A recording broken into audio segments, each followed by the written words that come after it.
most significant development is the fact that the Gatchalian group is not legally sure as of its stand, no? Concerning the Senate brouhaha. Bakit nasabi ko na hindi sila sure sa kanilang legal stance? Maski nga siguro ordinaryo na tao, alam na yung quorum ng 24, hindi talaga yan 12. At saka yung Abilino na, ruling in 1949, Abilino versus Cuenco. Sino ba yan si Abilino? Isa po siyang senador, dating Senate President po, noong 1940s po. At saka habang siya po ay isang Senate President, merong mga issues din noon, no? Bago pa lang yung ating republika. At nung nagkaroon yung issue na yun, nag-walk out siya in the middle of the session. At sila Senator Cuenco po ang naging acting Senate President noon. At yun po ang kanilang ginawang basihanan. Pero alam naman natin, binasa po natin yung Abilino versus Cuenco, and I am very happy that many lawyers, no, supported us in our move, no, to likewise issue a public statement. Lahat po ito mga miyembro at mga dating opisyal, ang iban po mga dekano at magtuturo po ng batas sa buong Pilipinas. No? 1 day or 2 days lang namin prinipara yun at marami pong mga lawyers na nag-agree sa atin. Kaya nga po, napadala natin ito. Siguro nabasa nila or maski sila alam na ng mga senador natin na medyo shaky talaga yung legal standing nila. Kaya nga po, iba-iba yung kanilang mga pronouncements. No? Like for example, yung notices lamang ni Senator Tolfo for the supposedly BRC hearing, Blue Ribbon Committee hearing. Paiba-iba, 3 beses ata siya nag-change ng kanyang notice. Anong ibig sabihin yan? Kung sa isang araw, 2 araw, 3 beses ka, 4 beses ka mag-change ng iyong notice, it signifies something, no? That you are not sure of what you are doing. And it shows. It shows, no? And then, ano pa? Ang ginawa nila din is nagkaiba na yung purpose ng ng meeting. Instead na full-blown Blue Ribbon Committee hearing, naging consultative meeting na. Okay? So, anong significance dito? Pati nga sila hindi na talaga alam kung legal ba yung mga basihanan nila. Ang sabi kasi, parang strategy lamang yun kasi hindi pa sila fully constituted na Blue Ribbon Committee. Kung hindi ka pa fully constituted na Blue Ribbon Committee, bakit ka magpatawag ng hearing? Bakit ka hindi mag-appoint ng iyong mga vice chairperson? Kasi nga po, duda nga sila doon sa pagka-appoint ng chairman mismo. Duda nga rin sila kung legal ba yung pagka-appoint ng acting Senate President. Ano pang ibang mga ginawa nila nung araw na iyon? Bigla na lang sila na nung nag-signify na yung mga 18 Marines, former Marines, no? Na magbaba. Kasi nandun ako. Naimbitahan ako doon. Pumunta ako sa opisina ni Senator Robin Padilla. Nung ready na silang bumaba, bigla na lang natapos. Okay? Yun ata ang pinakamadaling Blue Ribbon Committee na natapos. At saka sa daming inimbitahan nila, parang ang pinakamasigasig lamang na pumunta ay yung NBI chairman pa. Yung kanilang mga inimbita, si Congresswoman De Lima, si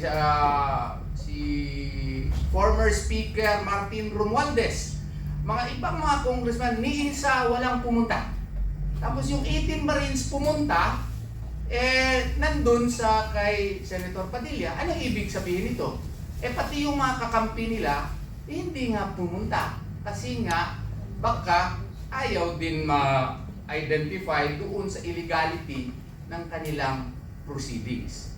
And what does this augur insofar as this illegally constituted Blue Ribbon Committee?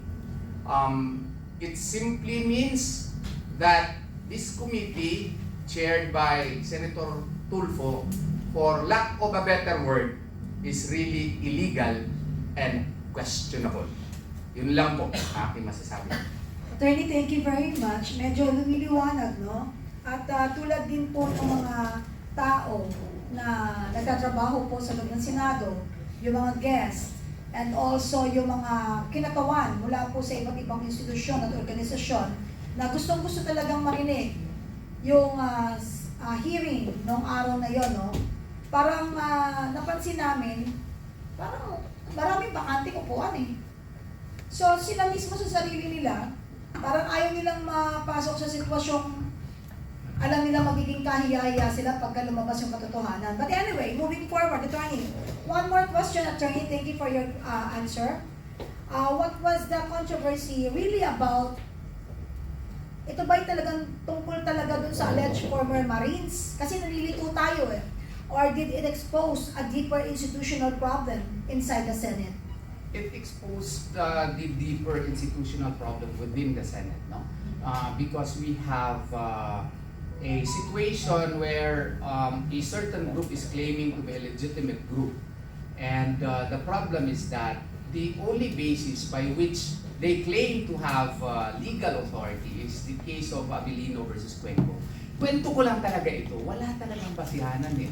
Lahat po ng mga estudyante ng batas, basahin niyo po yung original form. Wag lang yung sa March 4, 1949 ruling ni Justice Briones kasi Espanyol po, no? Espanyol po yung kanyang portion. Pero yung iba po may mga translations naman, may English naman, no? Ang nakasaad lamang doon, yung original decision talaga nung March 4, 6-4 po yung voting. Anong ibig sabihin nun? Dinismiss po yung petition ni Senator Abilino questioning the ascendancy of Senator Cuenco for lack of jurisdiction. Okay, so wala daw jurisdiction, so si Senator Cuenco daw ang presidente ng Senado. Kasi nag-walk out nga si Senator Abilino at that time in the middle of the session. Tapos yung 12 senators ni Senator Cuenco ay nag-convene, no? At first nag-election sila, parang ano, pero nung na-dismiss yung petition kasi sa first decision, klaruhin ko lang, walang decision po na pinal insofar as quorum is concerned. Bakit? 4-4-2. Okay? So, sa first decision po, wala pong pinal na desisyon kung meron ba talagang quorum. Kaya, ang klaro doon, kung anumang in-explain nila based on the March 4, 1949 decision, hindi obiter dictum yun. Nasabi na sa inyo yan ng ibang mga lawyers po. Okay? Now, on motion for reconsideration, may 3 po na justices na nagsabi, okay, mag-agree na kami sa result. Okay? Sa result na si Cuenco nga ay siya na yung bagong Senate President. Okay? Sa result lang. Pero yung ratio doon sa 3 ay magkaiba-iba po. Okay? Magkaiba-iba insofar as the quorum is concerned. So kung baga, hindi mo po pwedeng gamitin yung Abilino versus Cuenco in order to use it as a legal authority to say that there was quorum. Okay? I will further explain. Kasi yung 3 nag-agree sa resulta lang. Pero hindi sila nag-agree sa quorum. Iba-iba po ang nagiging rason nila. So kung iba-iba ang rason, ratio to a result, hindi mo masasabi na binding yung kanilang decision insofar as quorum is concerned. Okay? Si Justice Feria, ang rason niya sa result, ang sabi niya is, ang ground niya doon is incumbent member theory. Anong ibig sabihin yan? Kung noong panahon kasi na nun, 22 sila. Ang sa panahon na yun, si Senator Confessor nasa Amerika. Okay? So 24 sila. So nasa Amerika, so 23 na lang ang nandun. So kumbaga, ano ang quorum nun? Hindi 12. Tama ba ko? Sa kanya, kay Justice Peria. Yun ang sabi ni Justice Peria. Kasi si Justice Peria is the Supreme Court Justice which maintained that for that purpose, no, may quorum. Si Justice Peria lang. Okay? Pero i-apply natin ito sa June 4. Maski itong kay Justice Peria, hindi mag-apply na i-apply natin sa June 4. Kasi ang sabi niya, no, ma-exclude sa counting sa quorum yung incapacitated to discharge by reason of death, incapacity, or absence from the jurisdiction of the House. Si Senator Confessor nga, nandun sa Amerika, so for purposes of counting the quorum, -1 lang.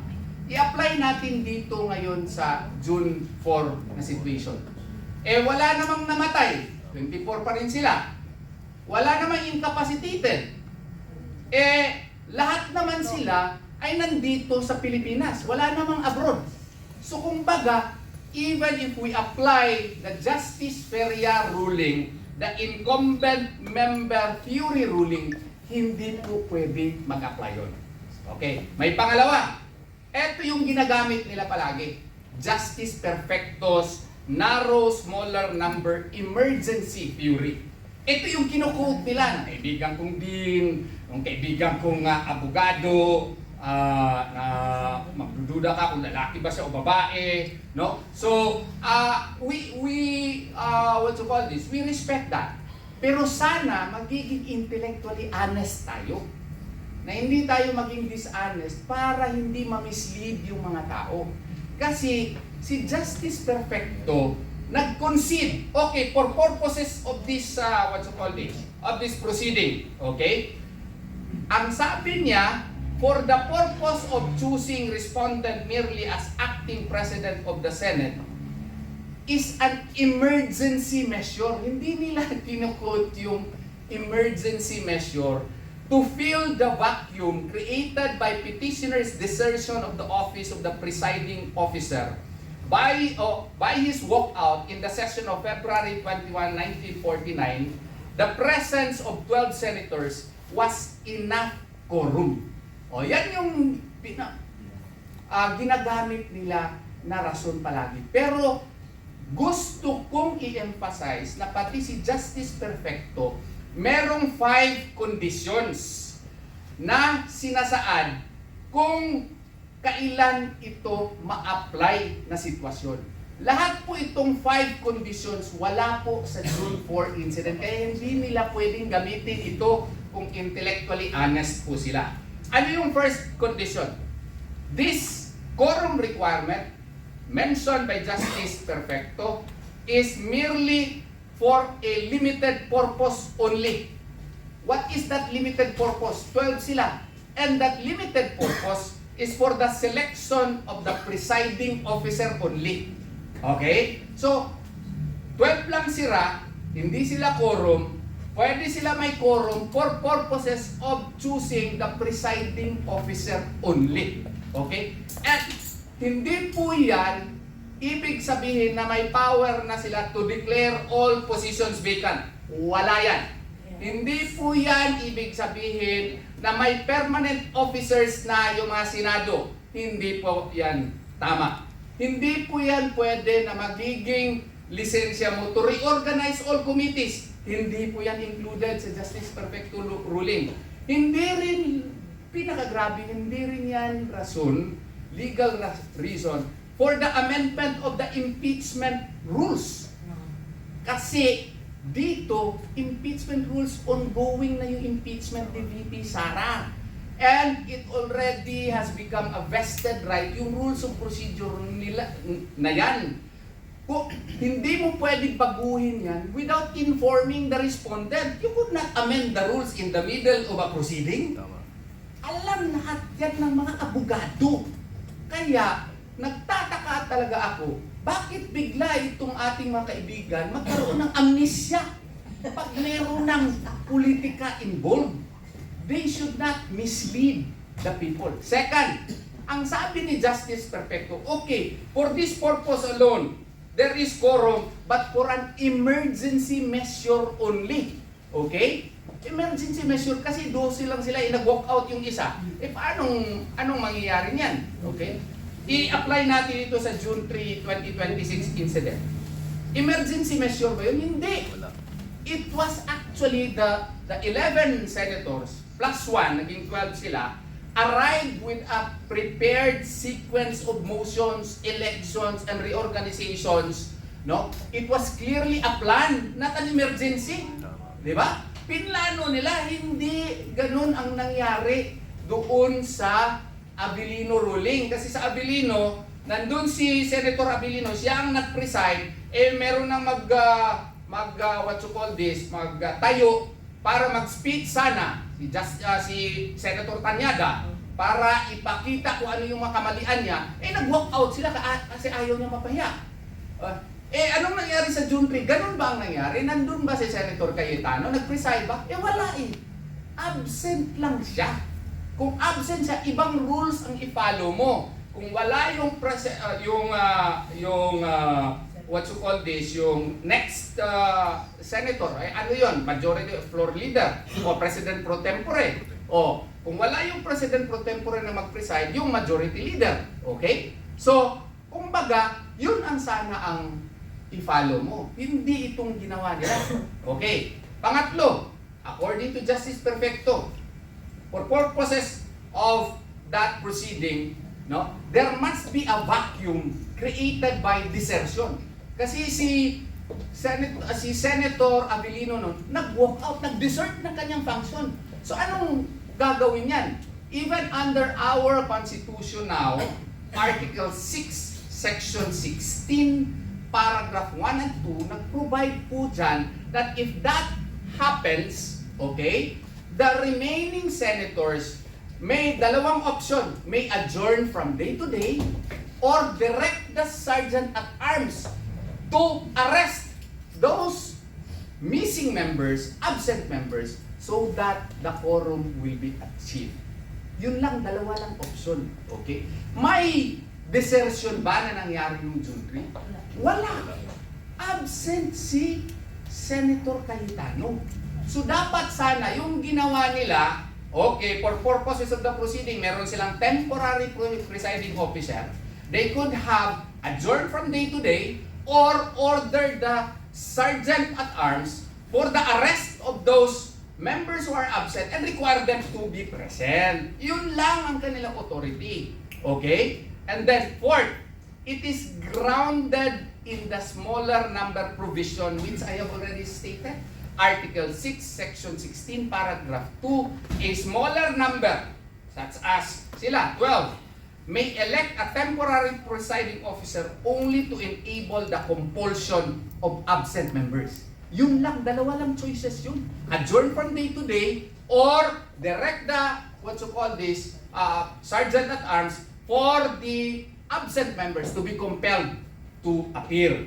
And then, lastly, until normalcy is restored. Lahat po ng 5 conditions ni Justice Perfecto ay wala po dun.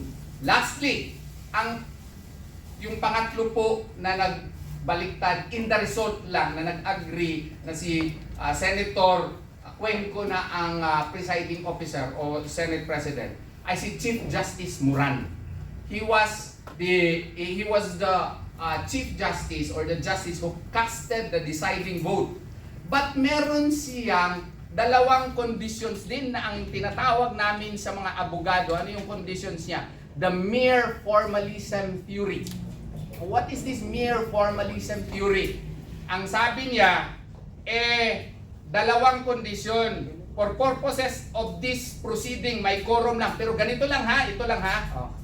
Dito kasi, maski ibalik natin, 12 ang magboto kay Cuenco. Doon naman kay Abilino, maski ibalik natin, 11 ang magboto sa kanya. Okay. Pareho ba yan sa June 3? Ibaliktad eh. Majority kina Senator Cayetano. So hindi na rin mag-apply yung first. Ano yung second? Exhaustion of compulsory process. Ang nangyari kasi doon sa Abilino versus Cuenco, si Senator Cuenco, dinirect nila yung sergeant at arms. Nag-issue sila ng warrant para makumpel yung Abilino clique or block na mag-attend. Nagpa-issue sila. They really attempted for them to be required to be in the Senate. Pero ang nangyari, hindi sila naging successful.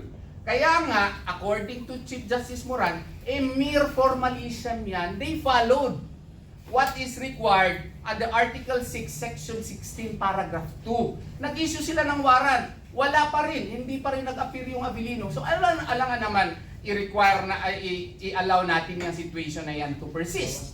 Okay? So, for purposes of that proceeding, pwede magkaroon ng temporary or acting Senate President. Nangyari ba yan nung June 3? Nagpa-issue ba sila ng yung presiding officer ng warrant para makumpel to attend? Wala eh. So even under the Chief Justice Moran's mere formalism theory, hindi pa rin mag-apply yung Abilino ruling. O ngayon, sinasabi ko sa inyo yan ang nandun sa Abilino versus Cuenco.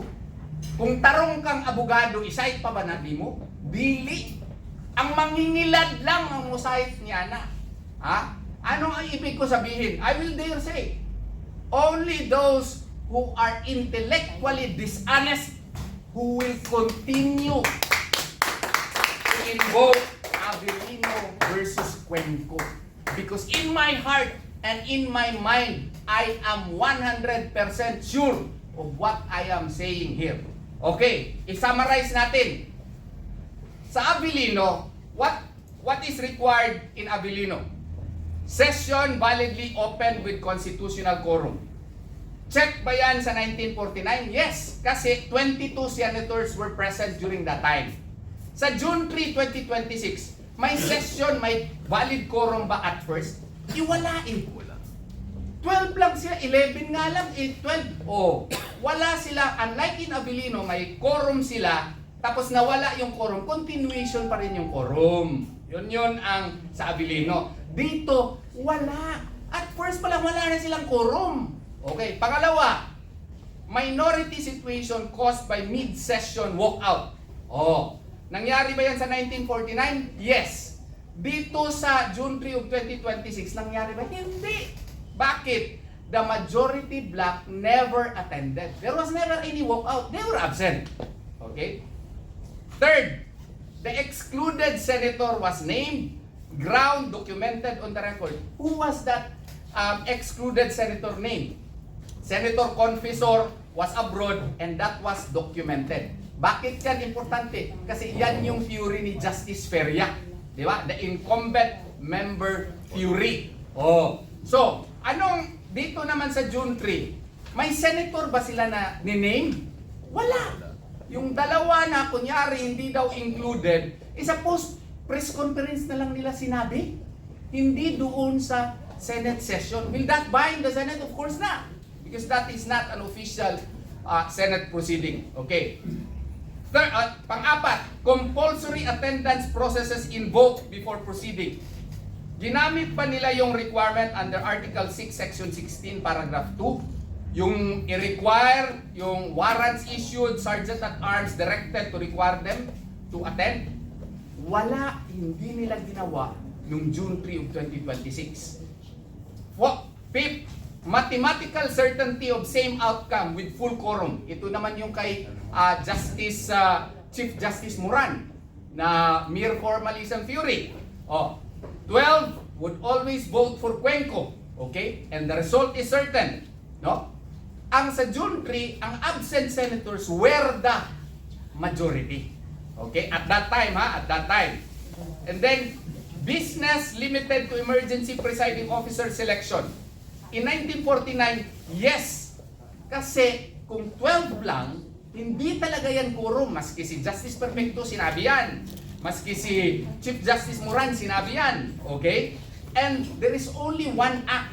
And and that is to choose an acting Senate President for purposes of invoking Article 6, Section 16, Paragraph 2. Ang ginawa nila, lahat illegal. Ang vacancies declared, may authority ba sila? Wala.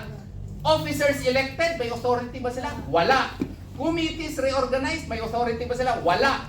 Impeachment rules amended, ito pinakagrabe. May authority sila? Wala. Congress adjourned, may authority sila? Wala. Imagine all of this in 16 minutes. All illegal. Okay? Now, maski nga ang Avellino nagsabi, kami ha, ni-request namin yung Senado, doon sa ruling mismo, into March 4 and March 14, kailangan kayo, pag may 13 na kayo, magawa kayo ng resolution, i-ratify ninyo kung ano yung ginawa ninyo. Ha?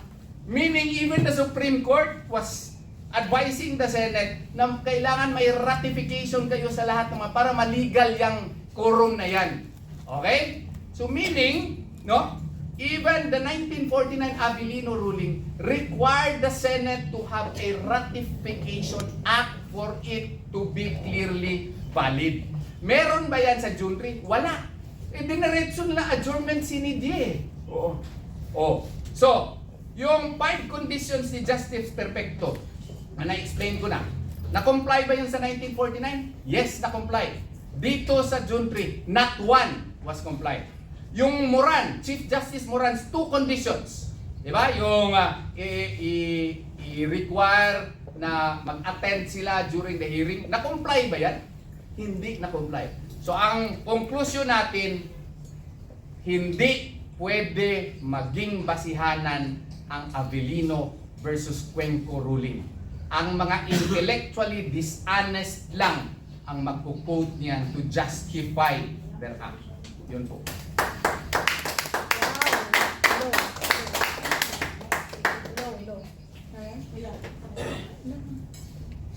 Ang linaw, actually, pero meron sa air. Actually, malinaw.